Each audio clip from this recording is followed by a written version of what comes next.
Thanks for joining the Way Up podcast with Geoff Knoll. I'm your host, Geoff Knoll.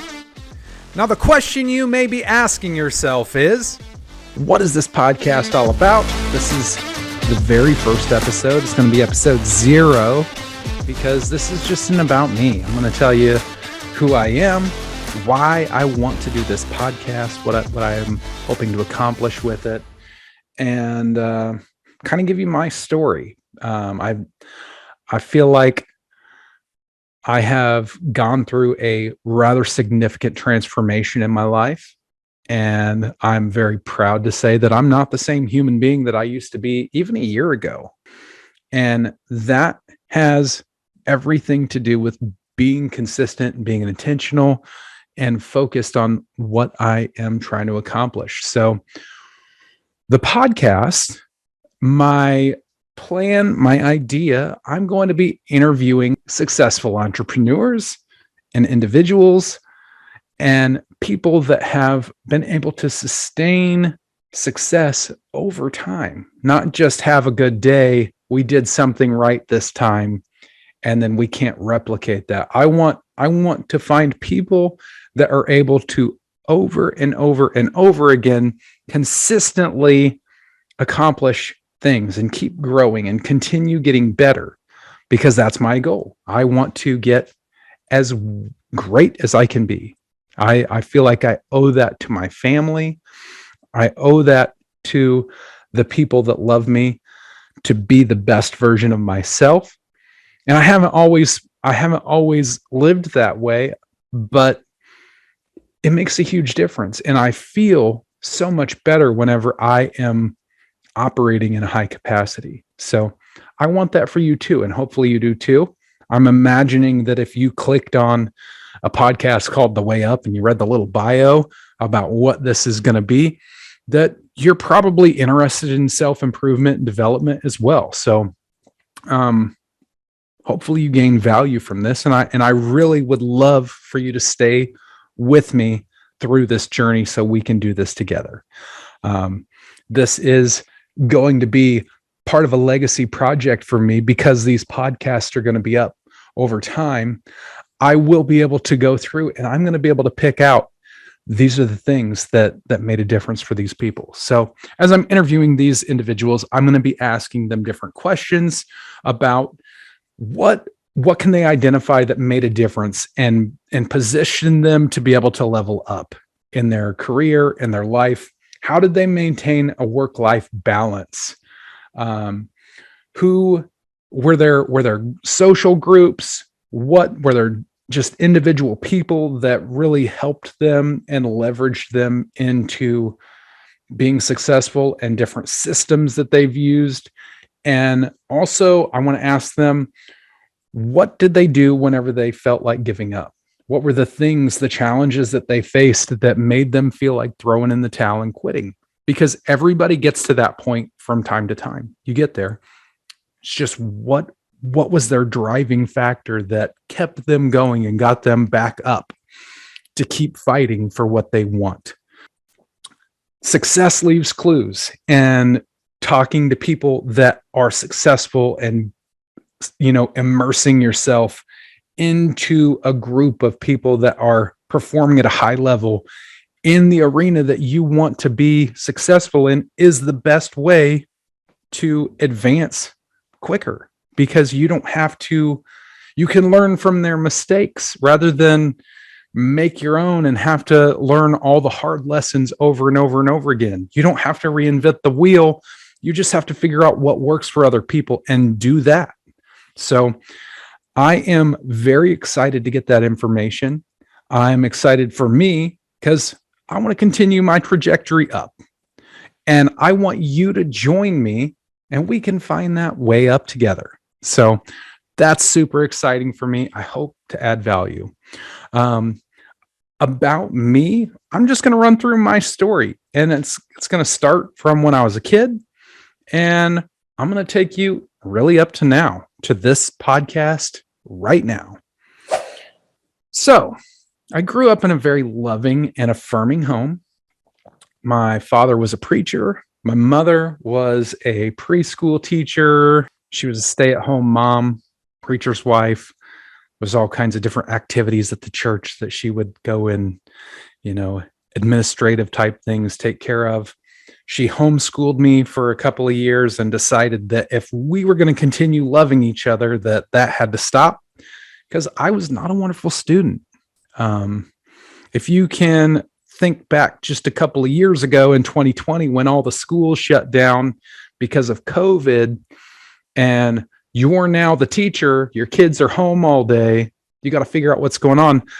I can tell you from my perspective, that was devastating. I'm not a school teacher of children, especially whenever they act like I did as a kid. My son, who was 11 at the time, he, no,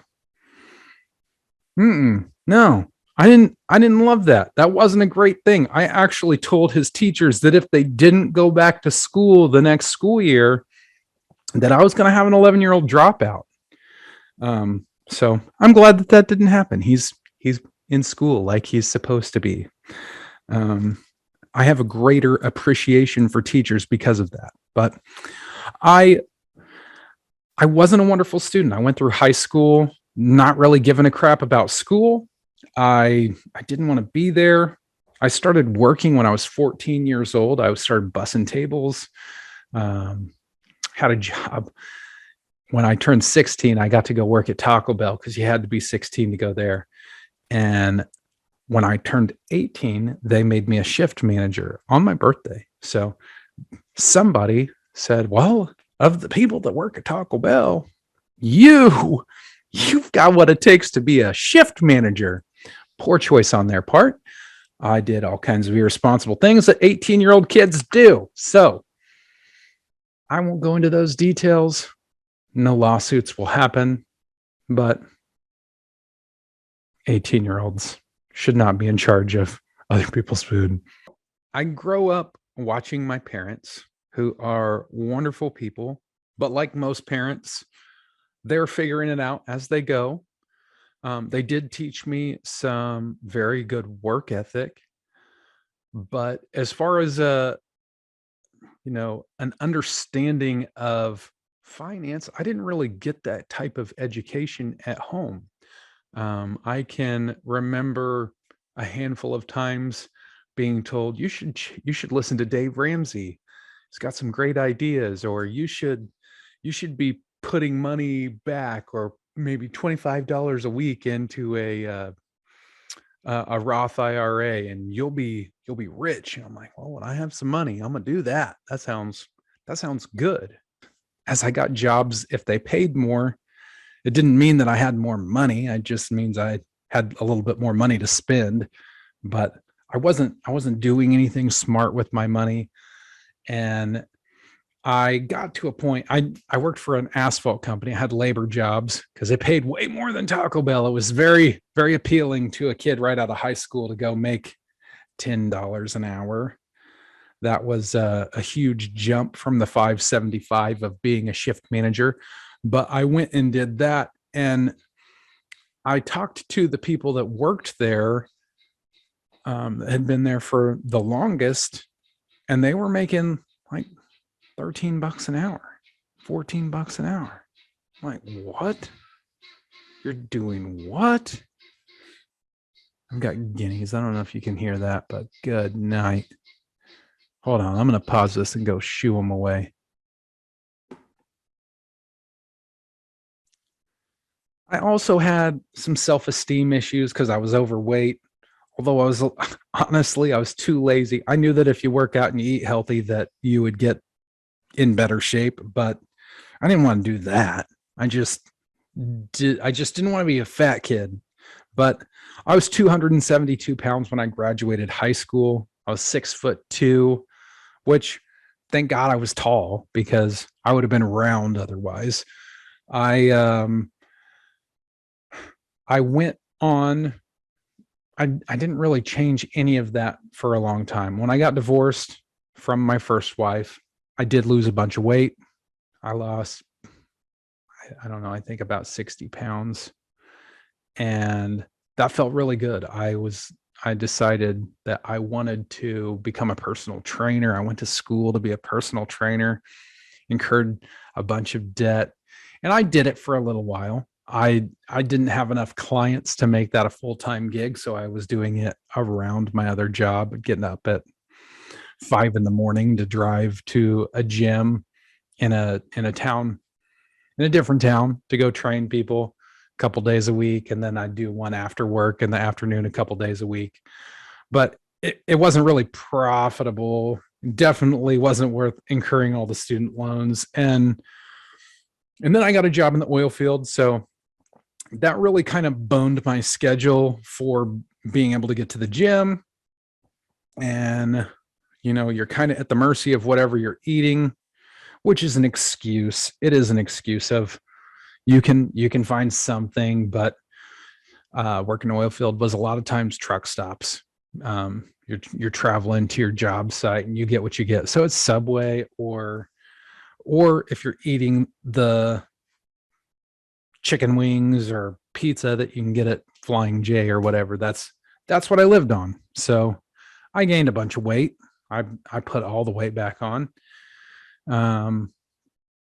In 2016, I started listening to some different people: Zig Ziglar, Les Brown, Norman Vincent Peale, Dave Ramsey. It really started with Dave Ramsey. And he said in one of his things, like, you only get one body. You get one of these, so take care of it. And it's important so you can maintain the energy that you need to be successful. And I took that seriously. I said, okay. So I started walking every day. We were volunteer firefighters in the small community that we lived in. We lived right across the street from the fire station, which was awesome. We loved it. But because I was on the fire department, I got to use the gym. I was the only one down there. I'd go down there in the morning before work. I'd work out. It was awesome. I ended up losing, I lost 65 pounds again. I got down and I felt so much better. I had more energy, and I'm starting to think I can do more than what I'm doing. This isn't fulfilling what I'm doing. I can do more and be more, but I don't know that I can do that where I'm at. I don't know that I can continue to grow doing what I'm doing. So I end up taking a job for a guy. I'm very open to change, and I get a phone call from a guy on my fire department. He says, "Hey Jeff, do you have a passport?" I said, "Yeah, I got a passport. What's up?" He said, "Well, I'm working with this dude I've got a relative that has a business, and he sells semis, and he bought a bunch of them. He bought some in Canada, and he needs somebody to run up, and he's going to fly them up, and then you drive it back and you get paid. And I think he's going to pay pretty decent. So go do that." So I was like, you know what? I'm going to do that. And I ended up getting fired from my job because I called my boss and said, "Hey, I'm going to be gone. I know this is short notice and I hate to put you in this position, but I'm going to be gone Tuesday. I'm going to be gone Wednesday through for the rest of the week. I'm going to be gone." And I told him what I was doing, and I didn't ask him, and that pissed him off. Rightfully so. I'm not even upset. I knew that it was a possibility, but yeah. So I got fired from that job, and it hurt my feelings because I loved the people that I worked with, but I knew that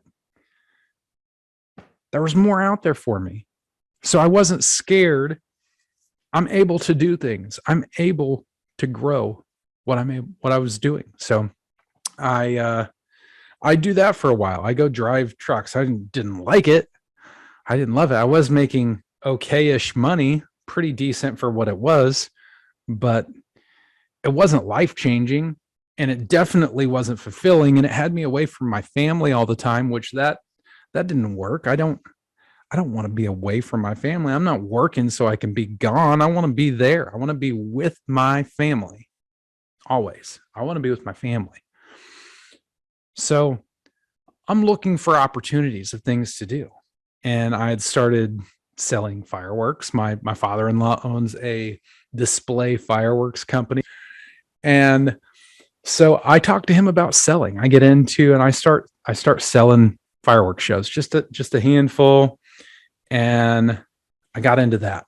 And because I was selling for them for some months, I said, "Hey, would you guys need somebody full time at the shop? Because I need to change. I got to do something different. I'm not happy where I'm at. And as much as I love the community I'm in, I'm open to change." We also wanted to be close to them because we wanted them to be able to be active in our son's life, because, we lived about 3 hours away, and it just made it where they could be close. If he had a soccer game, he had something he wanted to do, I wanted them to be able to be there and it not be a unrealistic thing. So we moved down to the Ozarks, and we're on the Gasconade River. I'm in my house. I live in an A-frame. You can see this. I don't know if you can tell, that's a slanted wall, but I live in an A-frame house. Super cool. It's not fancy, but it's super cool. I've got a lookout deck over a bluff. I'm looking out over the Gasconade River, and it's gorgeous. I've got a forest and a river to look at out this window. So yeah, very cool. I feel like everything happens for a reason, and I'm right where I'm supposed to be. So I'm very grateful to be here. But we moved down here. I start working at Premier. I am, in the summertime, we're shooting fireworks shows. We're pulling the inventory, delivering. So I do have some driving, delivering shows to, all the way up to North Dakota. We go almost to Minnesota delivering, and that has me gone a lot. I'm working a lot of hours. I got a bad attitude. I was over it. And our winter work, not my favorite. It was actually so much not my favorite that I decided I was going to not spend another winter there. We took a job clearing 30 some acres at the lake that were in a, just the nastiest of, it's pretty, but it was ravines. And we were cleaning up after loggers. They came in, they dropped all these treetops, and we had a bunch to clean up. And so we were cutting with a chainsaw a bunch, probably 3 days a week, depending on weather. We'd be up there cutting. And every single day that I went to the lake to do this, I'd come home and my back would be screaming at me from being bent over cutting.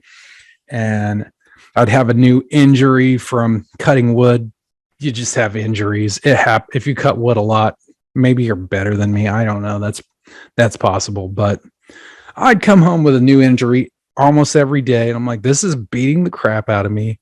I'm miserable. I hate this. And I don't want to disappoint. I don't want to disappoint your dad. I don't want to disappoint this guy. This is a different situation than just not liking your job. I could quit any other job. I don't want to disappoint this guy. So, it was fine. He was totally okay. He's like, "Man, I just want you to be happy. I want you to be happy.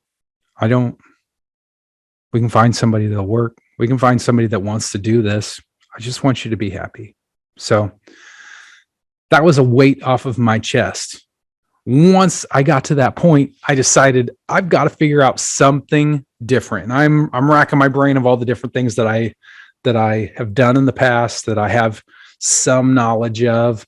And I look at things that have potential to make money and could be fulfilling. I don't know, because I haven't done it. So I'm like, you know what? Real estate agents make pretty decent money, or they have opportunity. There's no limit on what they can make.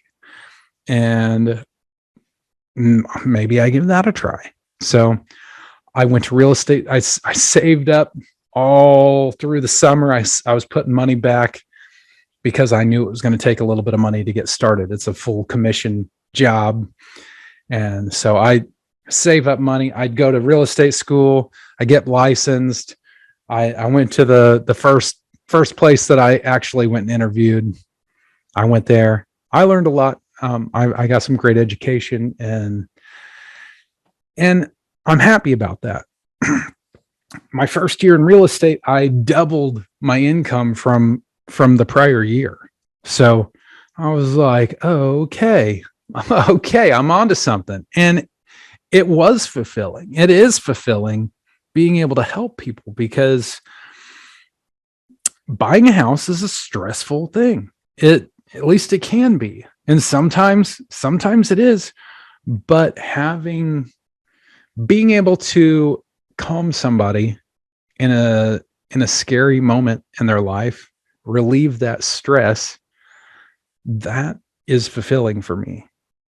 Even though it's uncomfortable and I have to make phone calls that I don't really want to make, but I get satisfaction out of knowing that I help people. So I do that. I've been doing this since 2019 when I've got my broker's license. I am a managing broker of an office at the Lake of the Ozarks. I was at the first brokerage for a year, a little over, and I had decided that if I wasn't listing like I was told I was going to be, I was going to move on. That's it. I can do this somewhere else. I'll be grateful for the education I got, and I'm going to move on. So I did that. I move on, and I sold considerably less houses, and I made about the same money my second year. I was like, okay, well, a little better commission split, and didn't really do all that much. And I made still way better money than I was making doing other things. I'm like, I'm okay with that. I can do that. And I just got comfortable. And in that comfort, I put on a bunch of weight. I realized I got to August, and I was August of 2021, and I was 300 pounds. I stepped on the scale. I wasn't happy. I was actually didn't feel like I had a whole lot of energy. I didn't feel like I could keep up to do things. I was going at the pace that I could go, really. So my wife and I decided we're going to make some changes. I've got to lose some weight. So that was really a beginning thing for moving up and bettering myself. Was I've got to do something about this weight problem. So we started eating a little bit healthier, going on walks, and I lost probably 15 or 20 pounds and within a couple of months. In November of 2021, I got sick. I had the diagnosis was called ITP. Don't ask me what that stands for. If you want to look it up, Google's a wonderful tool. But essentially, my immune system was killing off all of my platelets in my blood. So I didn't have any. To be, normal, average, healthy person has around 450,000 or more platelets in their blood count, and I didn't have any. I found that out I was about a week of pain, can't sleep, and I have this blood pooling under my skin all over my arms, my stomach, my sides, my legs. I'm covered. It looks bad. My gums are bleeding and having coagulated blood in my gums. So I'm having to about every half hour go rinse my mouth out, wash the blood out. And I know that that's not normal, but I didn't have insurance, so I wasn't trying to go to the doctor. But at some point, between my wife and my broker, they're like, Geoff, you have got to go see a doctor. At what point do you go? So, okay, this isn't normal. I'm going to go check it out. It's probably nothing. But I go, and the doctor was nervous. When I walked in and I saw fear on her face, I said, oh, oh crap. Like, should I be worried about this? And she told me, no, don't worry nothing to worry about until we get the test results. She said it does look alarming, but don't freak out. It'll be fine. So they do the blood work. I'm home for probably an hour and a half before I get a phone call from the doctor saying, you need to get to the emergency room. You're going to have a platelet transfusion.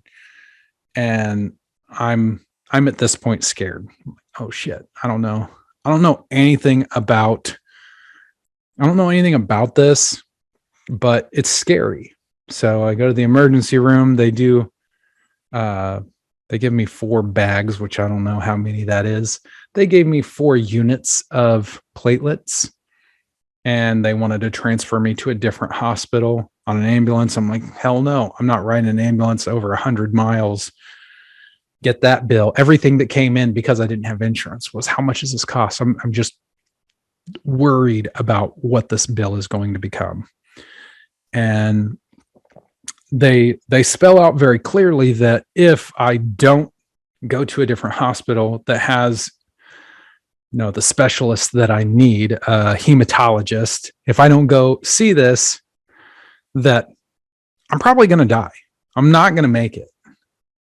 They didn't say that exactly, but they said that if they tried to get me to ride in the ambulance because they said if I bump my head, I'm going to bleed out because you don't have any platelets that make your blood clot. So I go to a different hospital in the state that has a hematologist. They admit me, and I'm looking around. I realize after they get me in my room that I'm on the oncology floor, and nobody's said anything about cancer, but a hematologist, that's it's a blood specialist. So my symptoms replicated similar as leukemia and lymphoma. And I've lost a couple of family members to lymphoma. So I start really getting worried. I'm in the hospital, and there are still COVID restrictions. So I can only have one guest a day, and not one at a time, one a day. My wife was still having to work and take care of my son at home. He's terrified because from the time I went to the emergency room, he didn't get to see me again. He's scared. His dad's sick, and he just doesn't know what's going on. So I'm worried for him. And I'm laying in this room on the oncology floor, and I'm trying to figure out what's going on. But when you're in that position, you start thinking the worst. Like, this could be the end. And I had all kinds of regret. I felt like I have talked about all these things that I want to do, all of these plans and dreams and visions that I want to accomplish, yet I haven't done anything. Yeah, I doubled my income for a couple of years, but I haven't accomplished anything. And I go through and I'm thinking, what have I taught my son of value? Because my job as a parent is to prepare him to be successful in life, to not just function as a human being and fall into the rat race. I want him to thrive and be successful. And what have I done to prepare him? Like, I haven't even gotten to teach my son how to drive. I haven't got to do that. And that really hurt me. I'm thinking also, what happens if I pass? My wife, who's been in my son's life since he was 4 years old, what rights does she have to my son? How does that play out? That really bothered me. So I'm in the hospital for 4 days. They run different tests. They come back that Test results are negative. I don't have cancer. I don't have leukemia. I don't have lymphoma.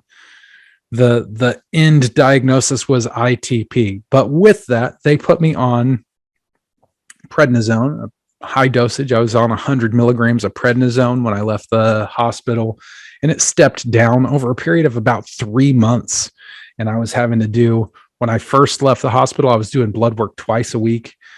And then it worked down to about once a week when I got down to the lower doses of prednisone. But my numbers have recovered. I'm well. When I got home from the hospital, though, I felt like crap. I had put myself on a extremely low carb diet, not for weight loss, but because they told me the prednisone was going to spike my blood sugar, and it did. And in the hospital, they gave me insulin one time, and I said, I don't want your drugs. I don't want the insulin. If I can control this, I want to control this. And I kept that mentality when I got home. I want to take control of the things I can control. I may not have had any control over what happened specifically that ended me up in the hospital, but if I don't take control of this aspect of my life, then I'm going to be, it's just a matter of time until it's another health issue. So I want to take control of the things that I can take control of. So I start this. And as soon as I felt able, I was really weak. I would get pooped just walking to the bathroom. I'd be out of it, done. I came back to, within a week of being home, I'm like, I'm going to start doing something. So I would work out. I'd do these videos on YouTube. The guy was, I think it's called Body Project. I'd watch these videos. I decided I really liked him. I liked them. And I would do these exercise videos in this living room that we're in. And I started losing weight. I started feeling better and gaining energy. And my blood count went normal. Everything kind of normalized, especially after I got off the prednisone. My blood really normalized. But in the whole process, I lost 90 pounds. I started working out in the gym, started lifting weights, started running. I got into a mastermind group, which was a fantastic move, called The Forge. And absolutely look that up. Check into that. The Forge is, like-minded people that are all trying to better themselves. So, I wanted anything that would give me a competitive edge to make me better, faster. So I did that. I'm still in that group. The founder of The Forge, his name is Jay Teagues. He started a podcast. He has a podcast called Do Hard Things Podcast, which if you are on my social media, you're going to see Do Hard Things stuff. It's just the brand, the clothing brand that he has formed, but he's got a mission, and he's helping people, and he's making a difference. So definitely check out Jay Teagues at The Forge or Do Hard Things Podcast. I think you'll be very pleased that you ended up there. At the beginning of 2022, I set goals for myself, and I hit some of the goals. I didn't hit all of my goals, but I set rather ambitious goals considering where I'd been. And if you've ever listened to Les Brown, you've probably heard the quote, "Shoot for the moon. If you don't make it, you'll at least land on a star." And that's what happened. I shot for the moon, but I landed on a star. So I'm not disappointed. I'm actually still very, very excited and energized by the fact that I accomplished some huge stuff last year. I may not have hit my goal, but I made about $70,000 more than I did the year before. What? I got way more listings in my business, and I was able to take care of more people than I had. And it was awesome. I love the fact that I do that, but I can look back over that year and say, okay, I wasn't operating at my full capacity. I could have done more.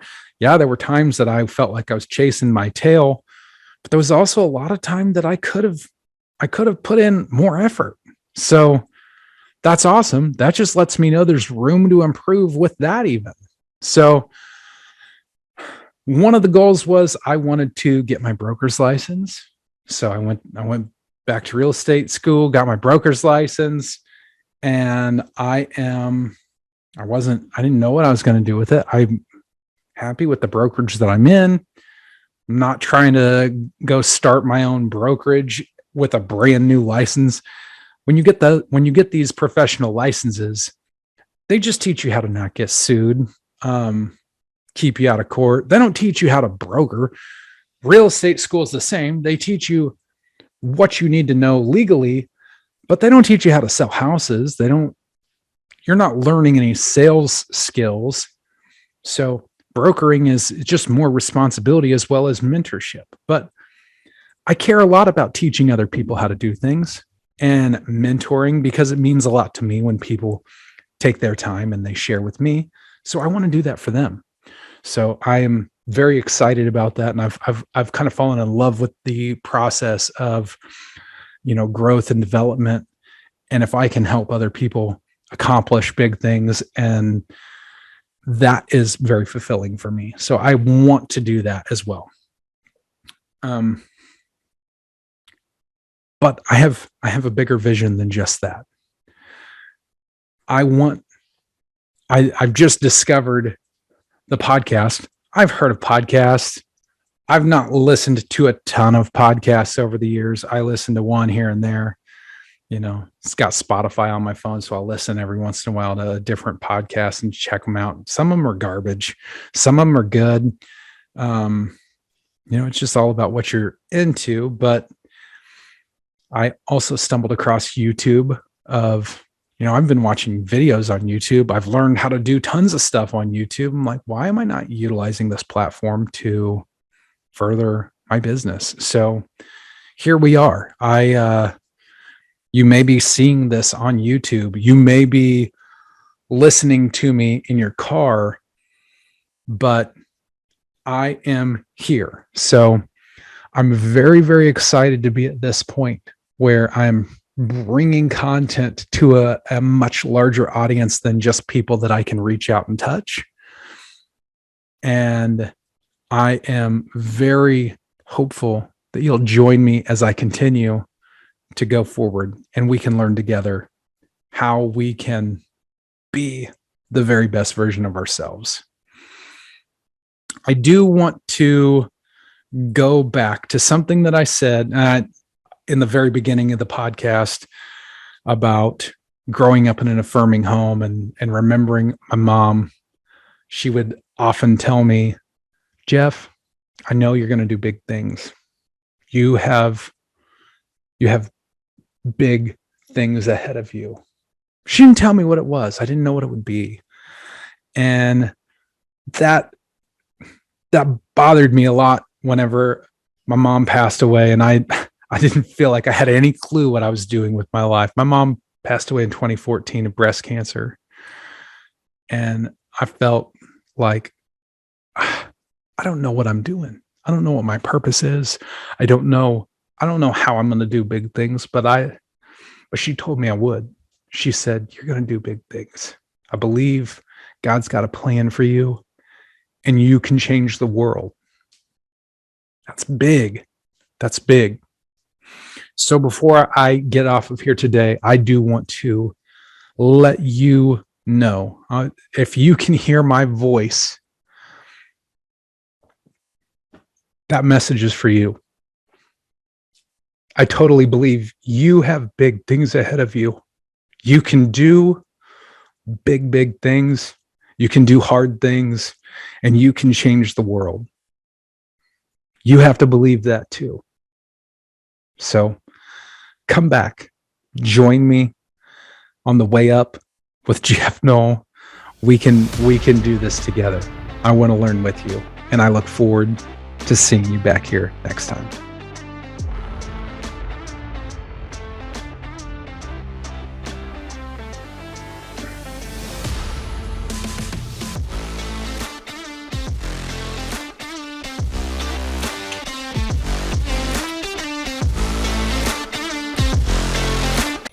Yeah, boy.